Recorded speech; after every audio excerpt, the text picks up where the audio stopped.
para makita nila yung itsura. Oo nga. Ito yung itsura ngayon. After 7 months. So, parang, ang ganda. Maya-maya sabi natin, ganda. Check, ang ganda. Ngayon, Lahat to, ganyan na. Yung mga lagas. ngayon ibang-iba itsura. Lahat ng lagas. Ganyan. Kaya nga eh.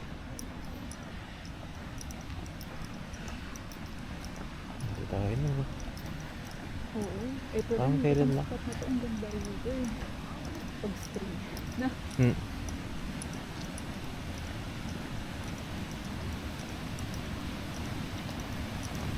Yun. Ganda. puro ano, ang feeling ng mga